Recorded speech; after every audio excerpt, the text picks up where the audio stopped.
혹시 무언가를 정말 간절하게 기다려본 경험 다들 있으시죠?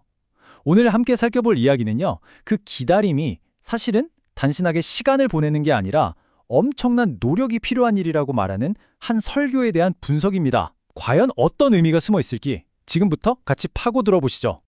자, 한번 상상해 보세요. 우리 집에 정말 중요한 손님이 오기로 했어요. 그럼 여러분, 그냥 가만히 앉아서 기다리시나요? 아닐걸요? 그쵸? 설교는 바로 이 질문으로 시작합니다. 우리는 집을 막 청소하고 맛있는 음식을 준비하고 손님이 편안하게 쉴 수 있는 공간을 만드느라 분주할 겁니다. 네, 바로 이겁니다. 설교가 말하는 핵심은 진짜 기다림이란 건 멍하니 있는 상태가 아니라 목적을 가진 노력 그 자체라는 거예요. 우리가 배달 음식 시켜놓고 기다리는 거랑은 완전히 차원이 다른 이야기인 거죠. 그래서 첫 번째 핵심은 기다림은 노력이다 라는 주장입니다. 설교는 이게 그냥 듣기 좋은 말이 아니라 역사적인 사실이라고 말하는데요. 그 첫 번째 증거가 아주 흥미롭습니다. 설교가 제시하는 첫 번째 증거는 바로 초대교회 공동체입니다. 그들은 약속된 것을 기다리면서 절대 가만히 있지 않았거든요. 그들의 기다림은요, 정말 역동적이었습니다.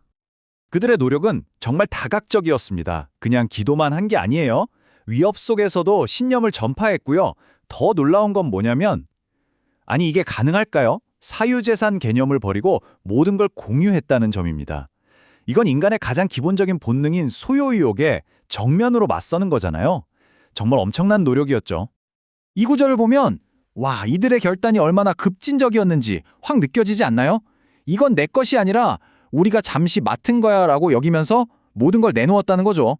설교는 바로 이 지점에서 이것이 매일 자기 안의 욕망과 싸워 이겨낸 노력의 결과물이라고 아주 힘주어 말합니다. 자, 이제부터는 약간 추리소설처럼 작은 미스터리를 하나 풀어볼 시간입니다. 설교는 바나바라는 인물의 이야기를 통해서 이 노력이라는 주제를 한 단계 더 깊이 파고드는데요. 겉으로 보기엔 모순처럼 보이는 구절 속에 사실은 더 큰 희생이 숨어 있었습니다. 여기에 핵심 인물 바나바가 등장합니다. 그는 자기 밭을 팔아서 그 돈 전부를 사도들 앞에 가져다 놓죠. 언뜻 보면 앞서 말한 초대 교인들처럼 정말 헌신적인 사람이구나 싶죠.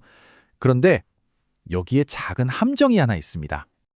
여기서부터 수수께끼가 시작됩니다. 바나바는 레위 사람이었거든요.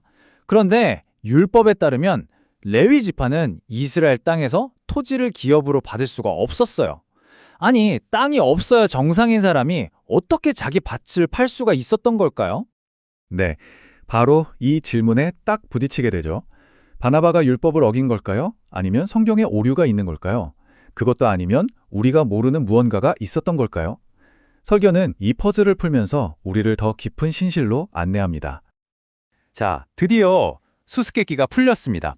가장 지배적인 해석에 따르면 이 토지 소유 금지 규정은 이스라엘 본토에 사는 레위인에게만 해당됐던 거예요. 바나바는 키프로스 출신, 즉 외국에 살고 있었기 때문에 생계를 위해서 땅을 소유하는 게 가능했던 거죠. 바로 이 지점이 이 이야기의 하이라이트입니다. 이 배경을 알고 나면요, 바나바의 행동은 이건 그냥 헌신을 넘어서는 엄청난 희생이 되는 겁니다. 여윳돈을 기부한 게 아니에요. 타향살이의 유일한 생계수단, 그 전부를 내놓은 겁니다. 설교는 이것이야말로 기다림에 담긴 진정한 노력의 증거라고 말합니다. 다음 사례는 정말 스케일이 다릅니다. 압도적이에요. 설교는 모라비안 교회라는 공동체를 통해서 이 지속적이고 집단적인 노력이 어떤 결과를 만들어내는지 보여줍니다. 이들의 여정은 박해를 피해온 난민으로 시작됩니다. 처음에는 출신도, 교파도, 성격도 다 달라서 갈등이 아주 심했다고 해요. 그런데 진젠도르프라는 백작의 노력으로 이들이 하나가 됩니다. 그리고는 받은 은혜를 잊지 않기 위해서 정말 놀라운 결단을 내리죠. 바로 24시간 릴레이 기도였습니다. 무려 100년입니다. 100년. 하루 이틀도 아니고 한 세기 동안 24시간 내내 그 공동체의 누군가는 항상 깨어서 기도하고 있었다는 뜻이죠. 밭을 갈면서도, 잠자리에 들면서도, 일터에서도 그들의 기도는 단 한순간도 멈추지 않았습니다. 자, 그럼 이 엄청난 노력의 결과는 어땠을까요? 더욱 놀랍습니다. 이 작은 난민 공동체가 역사상 가장 많은 선교사를 파송한 교회가 되었기 때문입니다. 심지어 노예들에게 복음을 전하기 위해 스스로 노예가 되기까지 했죠. 100년간에 멈추지 않았던 기도가 세상을 바꾸는 행동으로 이어진 겁니다. 자, 이제 거의 다 왔습니다. 마지막 부분인데요. 설교는 이 놀라운 역사적 사례들을 통해서 오늘날 우리에게 과연 무엇을 말하고 있는 걸까요? 이 이야기들을 어떻게 우리 삶에 적용할 수 있을까요? 설교는 이 기다림의 노력을 3가지 구체적인 행동으로 제안합니다. 깨어진 관계를 위해서 먼저 손 내밀어 화해하는 것, 꺼져가는 기도의 불씨를 다시 살려내는 것, 그리고 한 번 만날 사람을 2번 만나면서 자신의 신념을 나누는 것. 이 모든 구체적인 행동이 바로 우리가 할 수 있는 능동적인 기다림이라는 겁니다. 그리고 이 모든 노력의 신학적 정점, 그 궁극적인 모델이 바로 예수의 삶이었다고 설교는 이야기합니다. 가장 높은 곳의 편안함을 버리고 가장 낮은 곳으로 와서 희생하기까지 그 모든 과정 자체가 바로 노력의 궁극적인 형체였다는 거죠.